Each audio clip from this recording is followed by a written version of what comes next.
va continuer avec l'équipe IDLIC. Ça va faire le lien peut-être avec le VIH.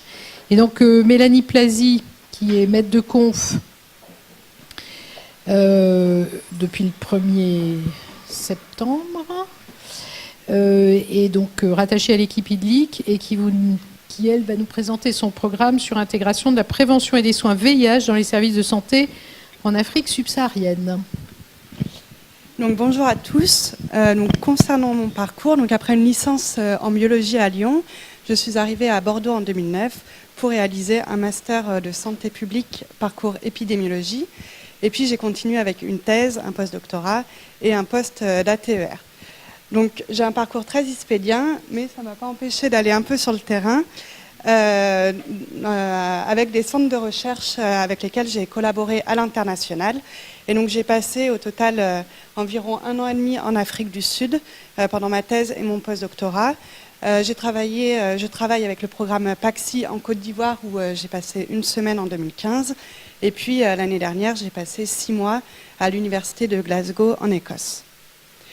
Donc, concernant mes travaux de thèse et de post-doctorat, j'ai travaillé sur l'accès aux soins et au traitement VIH en Afrique du Sud, dans le sous-district de Chlabissa, donc qui est une zone rurale de la province du KwaZulu-Natal, où la prévalence du VIH, elle est estimée à environ 30% à l'échelle de la population générale. Donc, j'ai notamment travaillé au sein d'un essai randomisé en cluster, qui est l'essai ANRS-TASP, qui avait pour objectif d'évaluer l'efficacité du traitement universel sur l'incidence du VIH à l'échelle d'une communauté. Donc, comment est-ce que cet essai s'organisait? Donc, tout d'abord, il y avait des campagnes de dépistage du VIH à domicile qui étaient proposées à tous les participants des clusters, donc de la communauté, tous les 6 mois. Et puis, les personnes qui étaient diagnostiquées séropositives pour le VIH étaient référées dans des cliniques VIH mises en place spécialement dans le cadre de l'essai.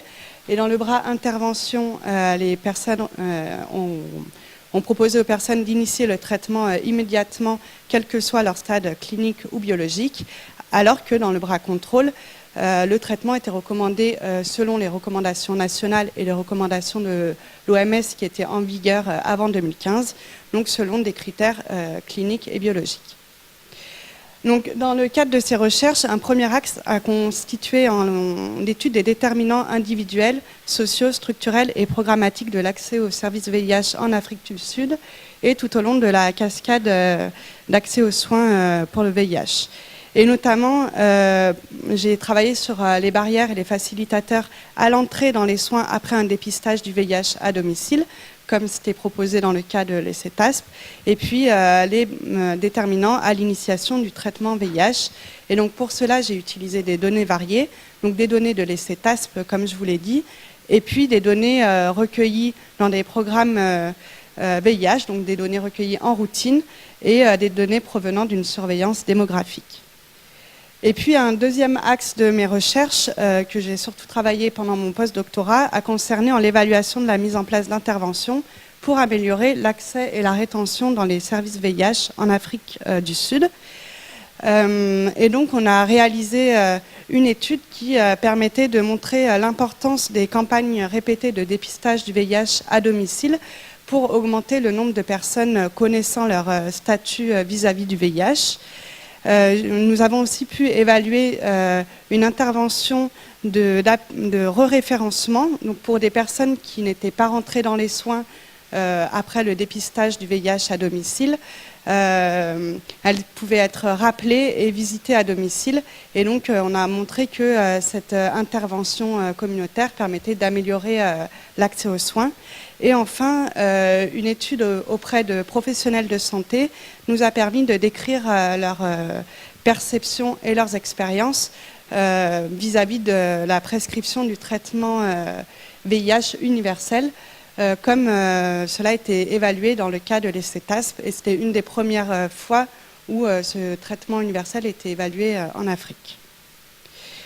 Donc, actuellement, mes recherches concernent une question assez générale qui est comment améliorer l'accès aux services de santé pour la prévention et les soins VIH en Afrique subsaharienne, en prenant en compte non pas seulement l'infection par le VIH, mais aussi les besoins des personnes dans leur globalité. Donc j'ai deux axes qui entourent cette question de recherche. Donc le premier axe concerne l'accès aux soins VIH dans des contextes de forte prévalence du VIH et de multimorbidité. Donc pourquoi on parle de multimorbidité? Parce qu'avec la disponibilité des traitements, les personnes peuvent vivre de plus en plus longtemps. Donc on a une augmentation de l'espérance de vie et on observe que ces personnes-là développent aussi d'autres pathologies telles que l'hypertension artérielle ou le diabète. Et donc ça pose vraiment des défis alors que les services de santé auparavant en Afrique pour le VIH étaient vraiment... les soins VIH n'étaient pas forcément intégrés aux autres soins. Aujourd'hui, on a vraiment des défis de comment est-ce que les services de santé peuvent s'organiser pour prendre en charge ces multiples pathologies pour une personne. Et donc, je réalise ces travaux de recherche en Afrique du Sud et au Malawi. Et puis, un deuxième axe de recherche que je vais un petit peu plus développer ici concerne l'accès à la prévention VIH pour les populations vulnérables dans des contextes de besoins de santé plus larges.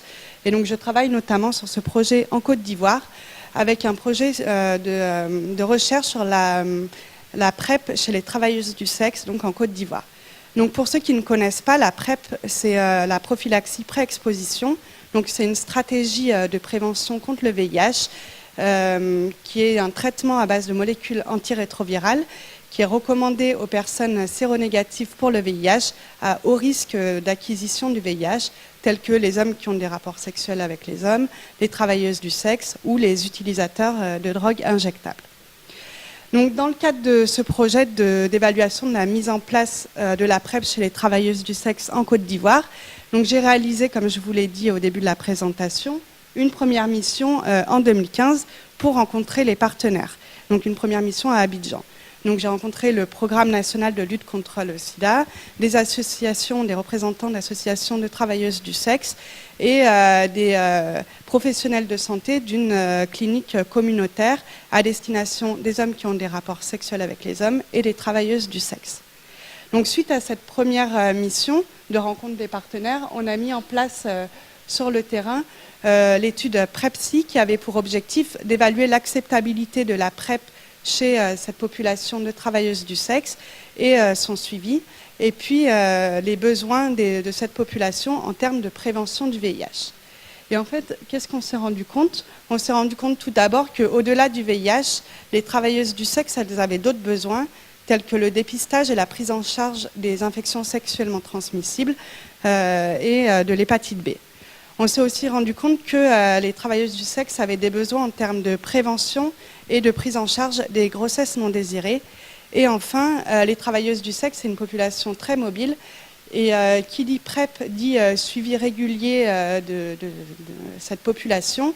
Mais si la population est très mobile, il faut trouver des stratégies adaptées pour le suivi de cette population.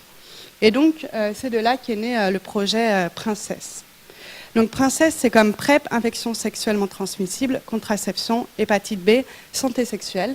Donc c'est un projet qui est porté par Joseph Larmarange, qui est démographe au CEPED, et puis par Paxi.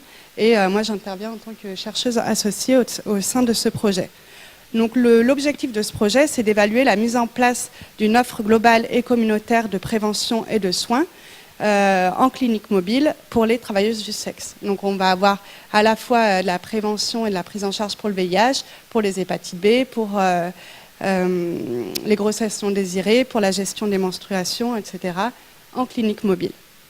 Et donc les principaux critères de jugement sont l'accès à la prévention et aux soins et l'usage et l'observance de la PrEP, des évolutions cliniques, comportementales et sociales, et notamment l'incidence des infections sexuellement transmissibles et des grossesses non désirées, et puis la prévention et la prise en charge de l'hépatite B. Donc, dans le cadre de ce projet, mon rôle spécifique, c'est de coordonner toute l'évaluation de processus ou les conditions de mise en œuvre qui permettront d'expliquer les écarts entre les résultats qui sont attendus du projet et les résultats que l'on va finalement observer. Donc pour cela, on va mettre en place plusieurs types d'études en recueillant des données à la fois quantitatives et qualitatives auprès des bénéficiaires et des personnes qui sont impliquées dans le projet. Et puis il y aura tout un travail d'observation de la mise en œuvre du projet, mais aussi du contexte entourant l'intervention tout au long du projet. Donc ça rejoint aussi ce que François et Linda ont présenté juste avant. Donc bien sûr, je fais aussi beaucoup l'enseignement et j'utilise mes activités de recherche pour illustrer mes cours que je réalise donc à l'ISPED et notamment au sein du Master 1 en présentiel et à distance et du Master 2 Santé internationale. Donc une grande partie de mes cours concerne les techniques d'enquête, donc comment est-ce qu'on met toute la méthodologie de l'enquête, comment on réfléchit à un objectif, une population, aux outils et modes de recueil, etc. Et avec Bénédicte Merle, qui n'a pas pu présenter aujourd'hui, on accompagne les étudiants de Master 1 en présentiel et à distance dans la création de protocoles d'enquête fictifs qu'ils réalisent en groupe de 4-5 étudiants. Et donc on les accompagne tout le long du semestre dans ce projet-là. J'enseigne aussi l'épidémiologie, les statistiques et le logiciel R, notamment en cours introductif pour le Master 2 Santé internationale. Et puis, je participe à la réécriture du DU Méthodes et pratiques en épidémiologie pour certains modules. Avec Emmanuel Floch-Gallo, j'enseigne aussi la revue de la littérature. Et puis, j'enseigne aussi la lecture critique d'articles, donc à la fois pour les M2 Santé internationale, et puis on coordonne donc avec Emmanuel l'UE qui concerne les projets tutorés, qui est basé depuis l'année dernière sur les revues de la littérature pour les M1 à distance. Et enfin, une large partie de mon enseignement concerne le suivi des étudiants, notamment dans le cadre du Master Santé internationale, puisque les étudiants ils sont amenés à faire un stage de 5 mois sur le terrain entre avril et août chaque année. Et donc dans le cadre de leur stage, le plus souvent, ils doivent monter des enquêtes et donc on les aide à définir vraiment leurs objectifs très spécifiques, leur méthodologie et de préparer le recueil sur le terrain.